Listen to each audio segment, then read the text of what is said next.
4 ദിവസം മുമ്പേ മരുമകൻ പറഞ്ഞു ഇത് ഞങ്ങൾ ചെയ്തതാണ്. ഇന്നലെ ബഹുമാനപ്പെട്ട മുഖ്യമന്ത്രി പറഞ്ഞു ഇത് ഞങ്ങൾ ചെയ്തതല്ല. ഇതിൽ ഞാൻ നാളെ അവിടെ പോകുന്നുണ്ട്. ഇതിൽ ഞാൻ നിതിൻ ഗഡ്കരിയോട് സംസാരിച്ചു. അദ്ദേഹം ആദ്യം തന്നെ ആ കോൺട്രാക്ടറിനെ ഡീബാർ ചെയ്തിട്ടുണ്ട്. ഒരു എൻക്വയറി കമ്മിറ്റി നടക്കും. ഇതിൻ്റെ കാരണം എന്താണ്, ഇത് സമരം ചെയ്തിട്ട് അതിൻ്റെ സർവേ മാറ്റിയതാണോ ഒരു കാരണം, ക്വാളിറ്റി ആണോ ഒരു കാരണം. അപ്പോൾ അതെല്ലാം എൻക്വയറി കമ്മിറ്റി നോക്കും. അത് അവർ റിപ്പോർട്ട് ചെയ്തിട്ട് നമുക്ക് തീരുമാനിക്കാം. ഇല്ല, ഇത് ഇങ്ങനെ ഒരു സെലക്റ്റീവ് അല്ലേ. ഇവർക്ക് വേണ്ട സമയത്ത് കേന്ദ്ര ഗവൺമെൻറ്റിൻ്റെ പദ്ധതിയും കേന്ദ്ര ഗവൺമെൻറ് ഇൻഫ്രാസ്ട്രക്ചർ ഞങ്ങളുടെ ആണെന്ന് പറഞ്ഞ് നടക്കുന്ന ഒരു സംസ്ഥാന സർക്കാരല്ലേ. അപ്പോൾ അവർ പറയുന്നത് ഇങ്ങനെ രാഷ്ട്രീയം 24/7 ചെയ്യുന്ന ഒരു കാര്യമാണ്. അപ്പോൾ അവർ പറയുന്നത് എനിക്ക് ഒരു സെൻസ് കാണുന്നില്ല.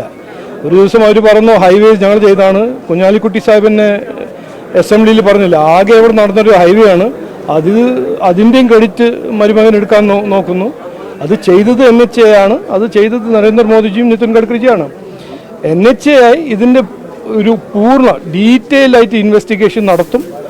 NHA എത്രയോ ലക്ഷം കിലോമീറ്റർ ഗ്ലോബൽ ക്വാളിറ്റീൻ്റെ ഹൈവേ ചെയ്യുന്ന ഒരു ഓർഗനൈസേഷനാണ്. ലോകത്തിൽ അറിഞ്ഞ ഒരു ഓർഗനൈസേഷനാണ്.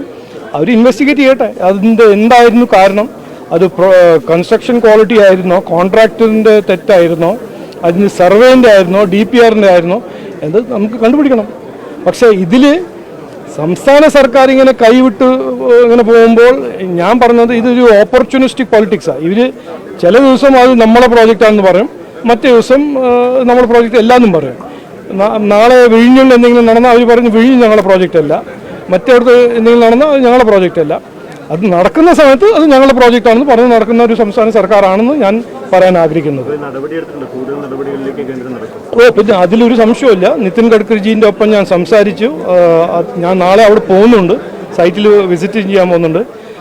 അവിടെ എന്താണ് നടന്നത്, എന്തായിരുന്നു കാരണം, അതൊരു ഇൻവെസ്റ്റിഗേഷൻ കമ്മിറ്റി അത് തീരുമാനിക്കും. അത് ഇൻവെസ്റ്റിഗേറ്റ് തീരുമാനിക്കും, റിപ്പോർട്ടും കൊടുക്കും.